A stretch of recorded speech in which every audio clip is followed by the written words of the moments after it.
The wind blew through the Hindu Kush mountains like a sharp knife, pulling all the warmth away from everything it touched. Snow fell so thick and heavy that you could not tell where the ground ended and the sky began.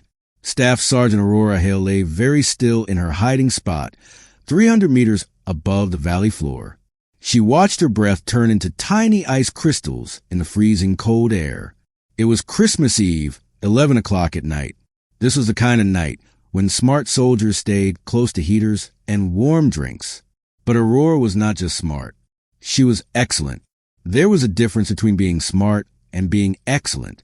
Through her spotting scope, she watched the SEAL rescue team as they moved through the canyon below her. There were 6 soldiers. One of them was hurt, and all of them looked like ghosts in their white winter uniforms against the mountain. They had attacked the Taliban weapons storage placed 12 kilometers to the north. They had grabbed the important information they needed, but they had set off every alarm from Kabul to Islamabad while doing it. The mission had been clean and quiet until it was not. Someone had told the enemy about them. Someone always told. Her radio made a crackling sound. Overwatch, this is Ghost 1. We have got movement on thermal. Multiple contacts. Northeast ridge. Aurora moved her scope to look. She saw 42 heat signatures spreading like a disease across the mountainside. They move in a professional and organized way. These were not the usual Taliban foot soldiers. Ghost 1, Overwatch confirms. I count 42 enemies in a chase pattern. They knew your route. Lieutenant Marcus Chen's voice came back tight and worried. Copy that. Wind is picking up. Can you still? Negative on air support, Aurora interrupted. She had already checked with the operations center. The blizzard is getting worse. Helicopters and planes are grounded until 6 in the morning at the earliest. There was a pause. Then Chen said, Fantastic. Merry Christmas to us. Aurora watched the SEALs speed up. They were half carrying their wounded teammate. Petty Officer Davis had been shot in the stomach. He was leaving a pink trail in the snow that even the storm could not hide fast enough. The enemy team would follow that trail straight to them. She ran the numbers in her head. Distance to the SEAL position, 3,810 meters. Wind gusting 30 to 45 knots, shifting to the northeast. Temperature, minus 23 degrees Celsius.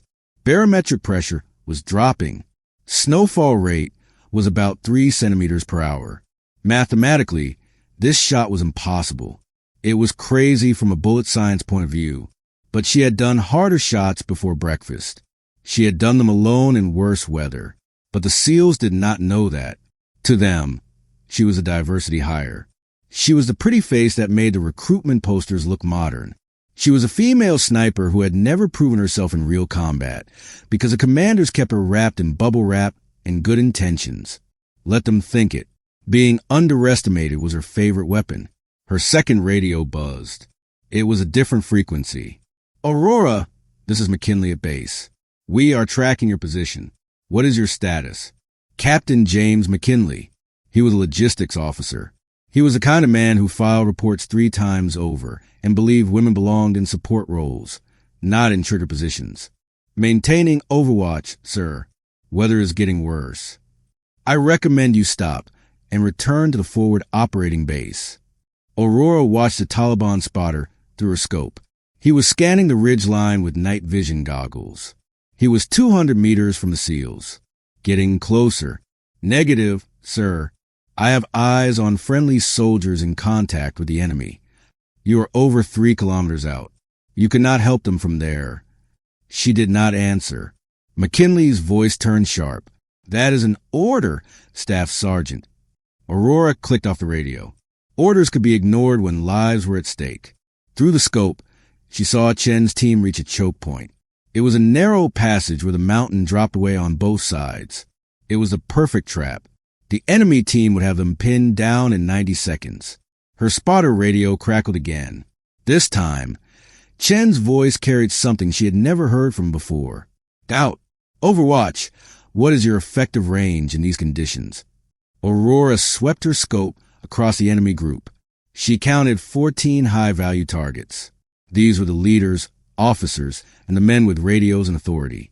Take them out, and the rest would scatter like cockroaches.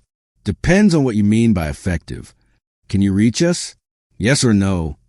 She zoomed in on the Taliban commander. He was a tall man with an expensive rifle. He had the confidence of someone who had never been hit from far away. He stood on a rock ledge, directing his men like a music conductor. 3,810 meters away. The world record for a confirmed kill was 3,540 meters. A Canadian sniper had set that record in Iraq. That shot had needed perfect conditions, multiple spotters, and 3 practice rounds. Aurora had none of those things. What she had was a Macmillan TAC 50 rifle. She had special ammunition she had loaded herself, and she had a promise she had made to a dead man 5 Christmases ago. I can reach you, she said. Chen's laugh was bitter. No one hits at 3.8 kilometers. Not even legends. Then I guess we will make new legends tonight. She heard him tell that to his team. She heard the doubtful silence that followed. Good. Doubt kept soldiers alive. Blind faith got them killed. Aurora began her calculations. Wind speed. Check. Air density. Check. Coriolis effect at this latitude. Check. The rotation of the Earth itself would pull her bullet to the right. She had to aim left and high and trust physics more than faith.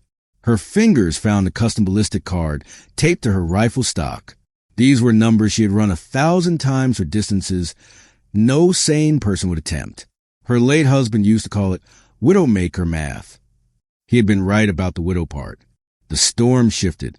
For exactly 14 seconds, the snow thinned enough to see clearly through the valley. It was a golden window in white chaos. Aurora settled into her rifle. She felt it become part of her body. The trigger was an extension of her will. The scope was her eye.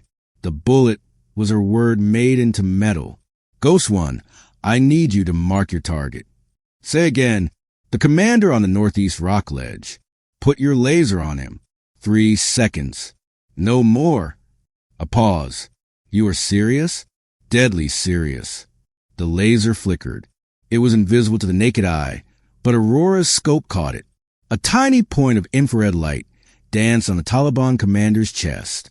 She adjusted her aim 6 degrees left, 2 degrees up. She breathed out half a breath and held it. The world narrowed to the crosshairs, the target, and the wind singing equations through the night. On scope, she whispered.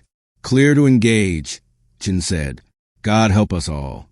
Aurora did not believe in God anymore, but she believed in trigonometry. She believed in the consistency of metal. She believed in the way a bullet traced its path through freezing air with mathematical certainty. She pressed the trigger. The rifle spoke with sound like the sky, cracking open. Recoil drove into Aurora's shoulder. It was as familiar as a heartbeat. She worked the bolt smoothly, putting another round in the chamber before the first had traveled half its distance. 10 seconds. That was how long the bullet needed to reach the target at this range. 10 seconds of faith in numbers and nerve. She watched through the scope, thinking about the wind drift in her mind. The Taliban commander waved to his men. He was completely unaware that death was already in the air, falling toward him at 900 meters per second. 8 seconds. Chen's voice came tight over the radio. Overwatch. They are moving on our position. We need. The commander's head snapped back. A pink mist appeared in the freezing air and froze instantly. He crumpled like a puppet with its strings cut. Contact. Chen finished weakly. The radio filled with stunned silence. Aurora was already tracking her second target. A man with a radio stood 40 meters from the first one. She adjusted for the slight wind change, breathed, and pressed the trigger. The rifle cracked again. Jesus Christ, someone said over the radio. Did she just... She did. Chen confirmed. His voice carried a new edge now. Respect. Overwatch, confirmed 2 kills at 3.8 kilometers. Confirmed, Aurora said calmly. She was already lining up shot 3. Stand by for more. The enemy formation was falling apart into chaos. Men dove for cover. They scanned the ridge lines with growing panic. They had expected a firefight, not surgical killing from a distance that should not be possible. Aurora dropped a third man. 4th, 5th. Each shot required immediate recalculation as wind and snow conditions shifted. Each pull of the trigger was a new equation solved in real time. Her brain processed variables faster than conscious thought. This was what McKinley and his kind could never understand. Shooting was not about strength or aggression. It was mathematics made deadly. It was patience given teeth. And Aurora had a PhD in both. 6 down. The enemy was scattering now, giving up their chase. The SEALs were moving again. Davis was slung between 2 operators. All of them were glancing up at the ridge line, where Aurora worked her dark miracle. She was lining up a 7th shot when her secondary radio came alive again. All units, this is base actual. Be advised, we have reports of compromise on Ghost 1's route. Repeat, the enemy had advance information on the extraction path. Aurora's finger froze on the trigger. She had suspected as much, but hearing it confirmed made her stomach turn to ice. Chun came back immediately. Base, Ghost 1. How did they know our route? That was classified at the highest level. Under investigation. Maintain radio discipline and proceed to alternate extraction point Lima. But Aurora was already thinking 3 moves ahead. There were only 2 people at the forward operating base with access to the route data. McKinley and Colonel Sarah Brennan, the base commander. Brennan was career Army, decorated and solid. McKinley was career logistics, recently transferred with a file that was surprisingly thin for a captain his age. She keyed her private channel to Chun. Ghost 1, overwatch on secure. Do not acknowledge. Smart operator that he was. Chun said nothing, but she knew he was listening. Someone at base leaked your route, Aurora continued. McKinley is the only one who knew I was on overwatch, and he just tried to call me off the mountain before I could help you. Think about that. She could almost hear Chen's jaw tighten. Through her scope, Aurora swept the valley. The enemy was reforming 200 meters to the east. They were not retreating. They were regrouping. They were expecting something. They were waiting for something. A second wave. Ghost 1, you've got reinforcements coming in from the east. About 60 more enemies. They were already in position waiting. Copy.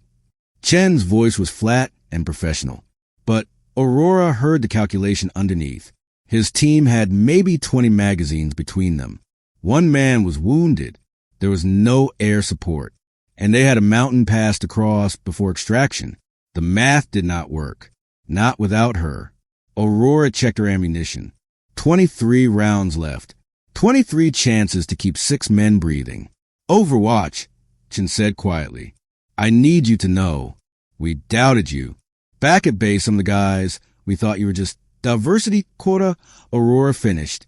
Token female. PR stunt. Yeah, I know. It is not fine. It is fine. And if we make it off this mountain, I am buying you the most expensive bourbon Tennessee makes. Aurora allowed herself the ghost of a smile. I do not drink. Then I will buy it and drink it in your honor. She lined up another shot. A man with an RPG was setting up on a ridge that would give him a clear shot at the SEAL's path. The wind had shifted again. She adjusted for it and fired. The man went down. His rocket tumbled harmlessly into the snow. Save the bourbon money, Aurora said. You are going to need it for Davis's medical bills. A weak laugh came from one of the other SEALs. She has got jokes, boys. We are definitely going to die. But they were not going to die. Aurora would not allow it. She had made a promise 5 years ago on another Christmas Eve. She had stood in Arlington National Cemetery while they played taps for a man who had promised her he would come home. Her husband had been a SEAL too. He had died in an ambush that intelligence said was impossible. He had died on a route that intelligence said was secure. Someone had talked then too. Someone always talked. Aurora had joined the Army 3 months later. She scored expert on every weapons test. She broke records. She pushed until they had to acknowledge her. She pushed until they could not ignore the fact that she could outshoot men twice her size with half her conscience. And now here she was, on a mountain in Afghanistan, keeping the promise she had made at her husband's grave. You wanted to know if I can reach you? Aurora said into the radio. Marcus, I can reach anyone, anywhere. And I will not let you die on Christmas. Not on my watch. Through the scope, she saw the second wave of fighters moving into position. 58 enemies, well-armed and professional. Aurora settled deeper into her hiding spot. She felt the cold seep through her bones. She welcomed it. Cold slowed the heartbeat. It steadied the hand. "Then I guess we had better give you something to shoot at," Chin replied, and the mountain erupted into war. The enemy came in formation. That told Aurora everything she needed to know. These were not Taliban irregulars or local militia. This was Red Crescent, the mercenary group that had been moving through Afghanistan for the past 8 months. They had been hitting coalition forces with precision that suggested advanced training. Russian operators, most likely. Maybe some former special forces. Definitely professionals who got paid in euros and left no prisoners. Through her thermal scope, Aurora counted the heat signatures again. 58 confirmed. They were moving in a double pincer pattern. They were trying to squeeze the seals between 2 fires. It was classic military tactics, old as warfare itself. Chin saw it too. "Overwatch, we are about to get boxed in." "I see it." Aurora was already tracking the Southern Group leader. "Give me 30 seconds. She did not have 30 seconds. She had maybe 20 before the trap closed. The wind howled. Snow drove into her scope. She blinked away ice crystals. She recalculated for the new gusts. 47 knots now, swirling in the valley like a living thing. The bullet would drift right, then left, then right again, depending on which layer of air it passed through. Impossible math. But Aurora had never believed in impossible. She fired. The Southern Group leader dropped. His men halted, confused. She fired again. The second in command went down. Now they were leaderless and confused. But the Northern Group was still moving. And they had seen what happened to the Southern Group. They were spreading out, making themselves harder targets. Smart. Aurora shifted her aim. She tracked a man with a special way of walking. He was former military. She guessed from the way he moved. Probably the tactical commander. Take him out, and they would lose their organization. She squeezed the trigger. Missed. The wind had shifted again, catching her off guard. The bullet sparked off rock 3 feet left of the target. "Damn," she breathed. The commander dove for cover, shouting orders. The Northern Group began a fighting retreat, using proper covering movements. These men had been trained by someone who knew what they were doing. Aurora worked the bolt. She put another round in the chamber. She found the commander again. He was partly hidden behind a boulder. Only his shoulder and head were exposed. A tiny target at this range. Maybe 18 inches visible. She adjusted for wind and temperature and the slight upward angle. Her breathing slowed until she could feel each individual heartbeat. The world narrowed to the crosshairs and the target. Press. The commander's head snapped back. He slumped. His body fell from cover where everyone could see it. Northern Group is no longer able to fight, Aurora reported, moving to stop Southern Group. But the Southern Group had found their courage. Someone had taken charge. He was organizing them into a fighting line. They had figured out roughly where the shots were coming from, and they were bringing up a heavy machine gun. Aurora saw the gun crew setting up. 3 men working with practiced skill. Once that gun opened up, the SEALs would be pinned down. Easy targets for the rocket team she could see moving into position. She had to take out that gun crew. All 3 of them, before they could start shooting. Distance, 3,847 meters. Wind, changing between 40 to 52 knots. Snow getting heavier. Aurora breathed out slowly. She found the calm place her husband had taught her to find. Fear is just noise, he used to say. Numbers are truth. Trust the numbers. First gunner, adjust for wind drift. Fire. Down. Second gunner moving to take his place. Recalculate. The wind had shifted 5 degrees. Fire. Down. Third man was smarter than the others. He dove for cover.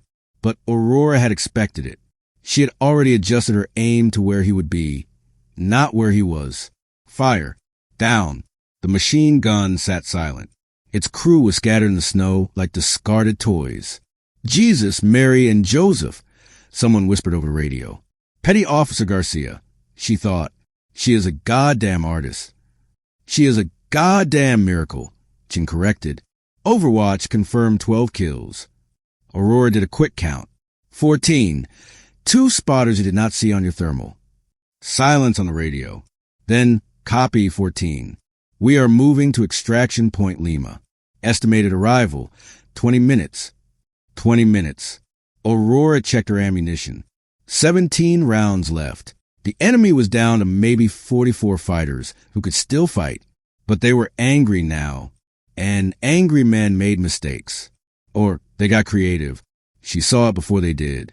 A small thermal signature moving along the valley floor. Too small for a person. Too deliberate for an animal. Ghost 1, you've got a drone tracking you. Small quadcopter, probably for watching you. Can you? Aurora fired. The drone exploded in midair. Parts scattered across the snow. Never mind. Drone down. She smiled despite herself. 16 rounds left. 16 chances to keep her promise. The enemy was adapting now. They were using the land smarter. They were staying hidden.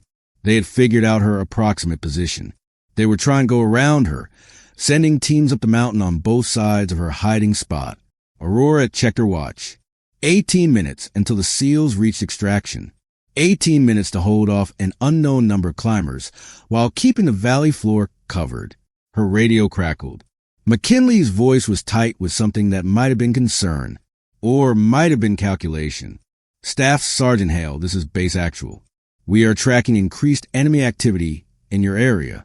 I recommend immediate withdrawal to a secondary position. Aurora watched through her scope as 2 teams of climbers made their way up the mountain. They moved with tactical precision. They were maybe 15 minutes from her position. If she left her hiding spot, the SEALs would lose their overwatch. If she stayed, she would have a fight at close range. Negative, base. I am staying put. That is not a request, Staff Sergeant. That is an order. Aurora thought about that. She thought about McKinley's convenient timing, his insistence that she leave her position just when the SEALs needed her most. She thought about the leaked intelligence, the pre-positioned enemy forces, the 2 perfect ambushes. Captain McKinley, she said carefully, with all due respect, sir, my primary duty is to my team in the field. I am maintaining position until they are secure. I will have you court-martialed for this. You can try, sir. If I survive. She clicked off before he could respond. She switched to Chen's frequency. Ghost 1, be advised. I have got climbers coming toward my position. I will maintain overwatch as long as possible. But if things get messy up here, you will lose sniper support. How long do you have? Aurora looked at the climbers again. They were good. They used cover effectively. They moved in coordinated jumps. 10 minutes, maybe 12. We can be at extraction in 15. The math was ugly. Aurora would have to hold off 2 assault teams for at least 3 minutes after her overwatch ability ended. Close quarters combat against professional soldiers. Probably 8-1 odds. She had faced worse. Not often, but she had faced worse. Copy that. I will keep the valley clear. You just run. Chen's voice dropped. Aurora, we do not leave anyone behind. You are not leaving me behind. I am staying behind. There's a difference. She could hear him calculating, running through scenarios. They both knew the truth. If he turned around to help her, they would all die. If he kept moving, she might die alone. That is an order, Marcus, Aurora added. Get your team out. That is the mission. A long pause. Then, Godspeed, Staff Sergeant. Math speed is faster, Aurora replied. Now move. She returned to her scope. She tracked movement in the valley. The enemy was getting smarter. They used the land and weather to hide their approach. She could only see maybe half of them now. That meant the other half were moving into positions she could not cover. 15 rounds left. 2 assault teams closing on her position. 40-plus enemies in the valley. And a traitor back at base who wanted her dead almost as much as he wanted the SEALs dead. Aurora checked her sidearm. Her knife, the 2 fragmentation grenades clipped to her vest. Inventory for the end of the world. Then she settled back into her rifle and got to work. Because the math might be ugly, but it was not impossible. And Aurora Hale had built her entire life on proving that impossible was just another word for has not been done yet. The wind carried memories along with the snow. Aurora tried to ignore them, but the cold always brought her back to that other Christmas. 5 years gone, but fresh as yesterday's wound. Lieutenant Commander Jacob Hale had proposed to her on Christmas Eve during a snowstorm not too different from this one. They had been at her parents' cabin in Montana. He had gotten down on one knee in 3 feet of snow. He was holding a ring box he had kept warm inside his jacket. "Marry me," he had said. "I want to spend every Christmas for the rest of my life with you." They had 4 Christmases together. For years of him going on missions and her waiting at home. For years of her shooting in Olympic qualifying competitions, while he ran secret missions in places she was not allowed to know about. For years of video calls and letters and the constant gnawing fear that one day the military chaplain would knock on her door. The chaplain had come on Christmas Eve of the 5th year. Jacob's SEAL team had been attacked during extraction in Yemen. Intelligence failure, they said. Someone had leaked the route. Someone always leaked the route. Aurora had buried her husband 2 days after Christmas. She had stood in Arlington National Cemetery with snow falling on her black dress. She watched them fold the flag with mechanical precision. She listened to taps played by a bugler who did this 3 times a day. Every day, he had made grief into routine. The Army colonel who had handed her the flag had leaned close and lowered his voice. "Your husband spoke about you constantly. He said you were the best shot he had ever seen. He said you could hit anything at any range." He exaggerated. Aurora had whispered. "He said you made promises you kept. That is rarer than marksmanship." And Aurora had made a promise then, standing in the snow with her dead husband's flag in her hands. She had promised that no one else would die on Christmas because someone talked. She promised that she would learn to shoot farther, shoot better, shoot with such precision that intelligence leaks and traitor math would not matter. That had been 5 years ago. 5 years of training. 5 years of pushing her body and mind past every reasonable limit. 5 years of calculating bullet paths, while other women her age planned weddings and careers. 5 years of turning grief into accuracy.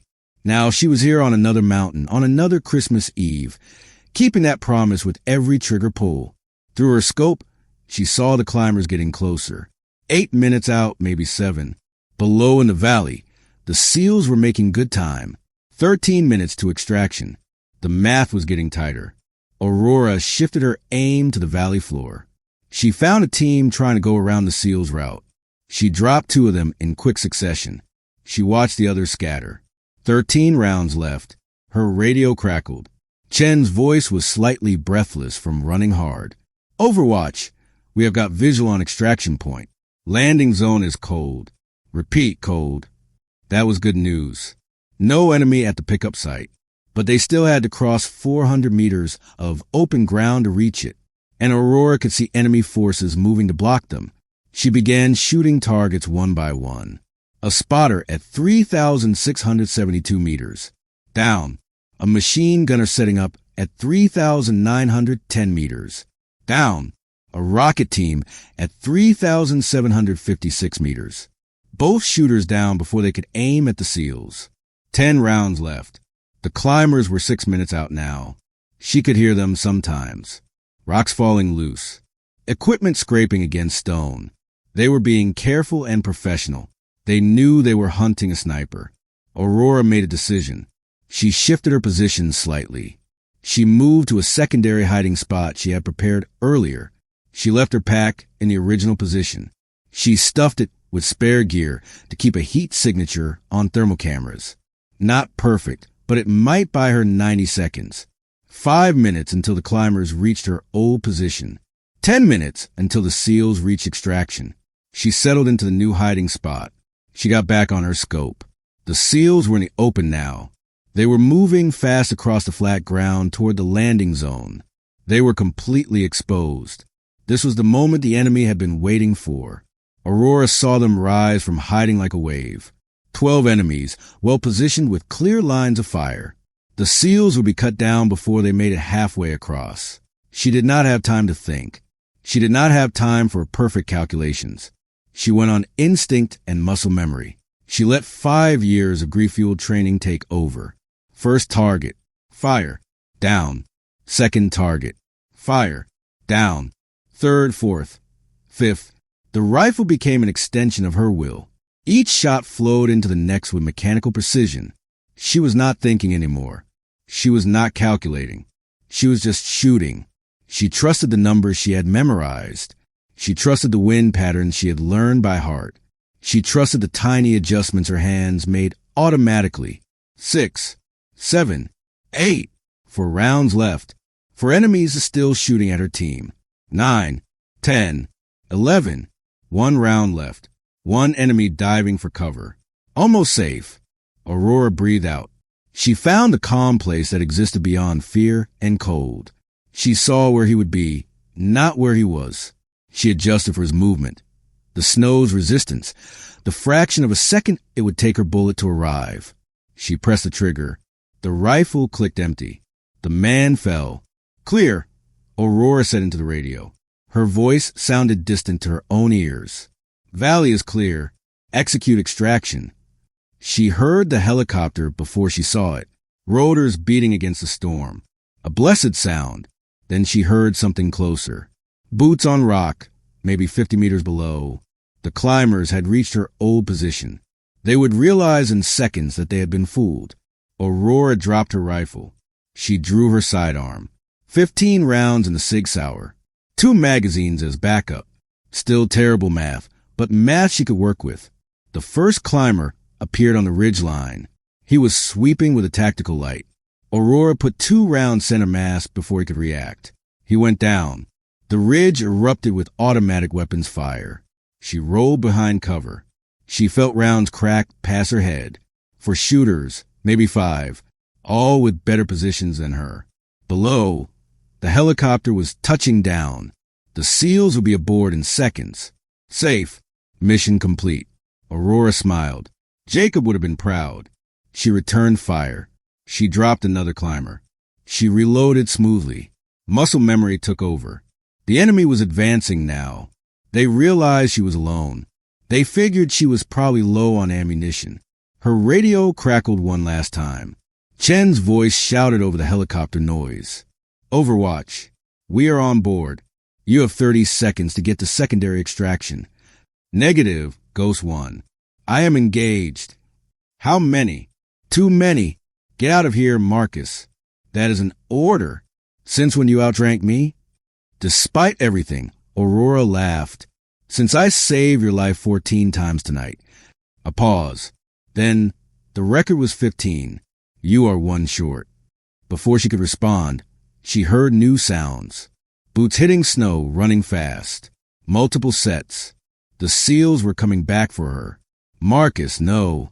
Shut up and shoot, Staff Sergeant. We are not leaving you. Aurora felt something break open in her chest. Something that had been frozen since Arlington. She blinked away tears that were not from the cold. She got back on her sidearm. Fine, she said, but you are still buying that bourbon. Deal. Now give me a situation report. 5 enemies, northeast position, 70 meters. Closing. I am at... Gunfire cut her off. But this time it was not aimed at her. The SEALs had reached the fight. They were shooting from below. They caught the climbers in a crossfire. Aurora popped up. She added her sidearm to the fight. 2 more enemies down. The remaining 3 tried to retreat. They ran straight into Chun and Garcia. Silence fell. It was broken only by the wind and the distant helicopter. Chin appeared beside her hiding spot. He was breathing hard. His rifle was ready. You good? Aurora checked herself. No hits. I am good. Then let us go home. They made the extraction point in 4 minutes. They ran through snow that tried to hold them like quicksand. The helicopter was a beautiful sight. Its rotors were a promise of warmth and safety, and Christmas morning somewhere far from this frozen nightmare. As Aurora climbed aboard, Chin grabbed her arm. 15, he said. What? You said the record was 14 kills. But you got 3 more during the firefight. That is 15 headshots at impossible range, plus 3 at close quarters. 15 lives saved. Aurora looked at him. She looked at the other SEALs. She looked at Davis, who was being treated by the crew chief. He would probably live because she had kept the enemy off them long enough to get him help. 16, she said quietly. I saved 16 lives tonight. Chen frowned. I count 15. You forgot to count mine. Understanding dawned in his eyes. He had seen the ammunition count. He knew she had been planning to die on that ridge. Make her stand. Keep them safe. Not worry about getting out. Yeah, Chen said softly. 16. Thank you for that. The helicopter lifted off. It left the mountain and its ghost behind. Aurora pressed her face to the window. She watched the snow erase her footprints, her hiding spot, all evidence that she had been there. But she had been there. And for the first time since Arlington, since folding that flag and making that promise, Aurora Hale felt like she could finally breathe. The forward operating base looked like a postcard of Christmas gone military. Someone had strung lights around the operations tent. A scraggly pine tree stood in the motor pool. It was decorated with spent bullet casings and green cord. Holiday music played from someone's phone. It sounded tiny and unreal. Aurora sat in the medical tent. She let a medic check her for injuries she did not have. Across from her, Davis was being prepared for a medical flight to Germany. His condition was stable but serious. He would live. That was all that mattered. Chun stood at the tent entrance. He was still in his winter gear. He spoke in low tones with Colonel Brennan. Aurora could not hear the words, but she could read the body language. Chun was angry. Brennan was angrier. The medic finished his examination. You are good to go, Staff Sergeant, though I would recommend some sleep. You look like you've been through hell. Just another Tuesday, Aurora said. But her hands were shaking now that the adrenaline was wearing off. Delayed stress response. Normal. Nothing to worry about. The medic gave her a knowing look. I will note that you are clear for duty. But between us, take the rest of Christmas off. That is an order from someone who does not actually have authority to give you orders. Aurora managed a smile. Best kind of orders. She stepped out into the pre-dawn cold. The sky was starting to lighten. It was turning from black to deep purple. Christmas morning was coming whether anyone wanted it or not. Chin spotted her. He broke away from Brennan. Colonel wants to see you. Like now. Am I in trouble? You disobeyed a direct order from McKinley to withdraw. So, yes, but also no. It is complicated. They walked across the compound. Their boots crunched in fresh snow. Chin kept his voice low. I told Brennan about McKinley trying to call you off the mountain. About the timing. The leaked intelligence. She is not happy. Where's McKinley? Confined to quarters. Pending investigation. We found a satellite phone in his quarters. Encrypted. He has been making calls to numbers in Pakistan. Aurora stopped walking. He sold us out. Looks that way. The encrypted phone. The timing of his orders to you. The fact that he knew our exact route and had clearance to change it. Chen's jaw tightened. He was probably setting us up to die. Make it look like a tactical error. Discredit the mission. Maybe cost Brennan her command. The guy has a brother-in-law who runs a contracting company. They lost a huge contract to us 6 months ago. So this was about money. It is always about money. Chun kicked at a snowdrift, or revenge, or politics. Always something small and stupid that gets good people killed. They reached the operations tent. Chin held the flap open. For what it is worth, what you did tonight. I have been doing this for 12 years. I have worked with the best shooters in the world, and I have never seen anything like that. Aurora did not know what to say to that, so she just nodded and went inside. Colonel Brennan looked like she had aged 10 years since the mission briefing. She was a compact woman in her 50s with steel gray hair and eyes that missed nothing. Right now, those eyes were fixed on Aurora with an intensity that was both unsettling and oddly reassuring. Staff Sergeant Hale, sit. Aurora sat. Brennan put her fingers together. I have just spent the last hour on a conference call with JSOC Central Command, and people whose titles I am not clear to know. They have all been briefed on tonight's operation. 14 confirmed kills at ranges over 3,800 meters, in conditions that made visual confirmation nearly impossible. 16 kills total, ma'am. If we are counting the close quarters fight. Right, 16. Brennan's expression did not change. You disobeyed a direct order from a superior officer. Yes, ma'am. You remain in position despite clear orders to withdraw. Yes, ma'am. And in doing so, you saved the lives of 6 operators. You also potentially prevented a significant intelligence win for enemy forces. Aurora said nothing. There was no good answer to that. Brennan leaned back. Captain McKinley has been arrested. We found evidence that he has been passing information to a proxy group working for Red Crescent. Seems he had a grudge against the special operations community. Thought he could make some money and cause some trouble at the same time. He tried to get me killed, ma'am. He tried to get all of you killed. The leaked route, the prepositioned enemy forces, even the weather delay that grounded our air support. He had been planning this for weeks. Brennan's voice went cold. He did not count on you being willing to take shots that the textbooks say are impossible. With respect, ma'am, the textbooks are wrong. It is just math. Is that what you tell yourself? That is just math. Brennan pulled out a folder. She spread photos across her desk. Satellite pictures of the valley with markers showing Aurora's shots. Each one was a perfect headshot. Each one at a distance that should have made accuracy impossible. Staff Sergeant, I have been in the Army for 32 years. I have seen a lot of incredible things. But this, she tapped the photos, this is something else. This is either a statistical impossibility that happened to work out, or you're operating at a level we do not have measurements for. Aurora looked at the photos. She saw the cold mathematics laid out in satellite pictures. Wind directions, bullet paths, probability curves that should have resulted in complete misses. My husband was a SEAL, ma'am. He died 5 years ago on Christmas Eve because someone leaked intelligence. I promised his memory that I would learn to shoot so well that intelligence leaks would not matter, that I could protect people even when someone talked, even when the math was bad. She met Brennan's eyes. Tonight was me keeping that promise. The colonel's expression softened slightly. Lieutenant Commander Jacob Hale, SEAL Team 6. I knew him, actually. Good man. The kind who would run into fire to pull out a teammate. Yes, ma'am. He would be proud of you. Aurora felt her throat tighten. Thank you, ma'am. Brennan closed the folder. Officially, you are being reprimanded for disobeying orders. It will go in your file. Unofficially, I am recommending you for a Silver Star and immediate promotion to Sergeant First Class. Your actions tonight saved lives and preserved a mission in the face of betrayal. I just did my job, ma'am. Your job description says, provide long-range reconnaissance and target elimination. It does not say anything about performing miracles in blizzard conditions against impossible odds. Brennan stood and extended her hand. Merry Christmas, Staff Sergeant. You earned it. Aurora shook her hand. She was surprised to find it warm and strong.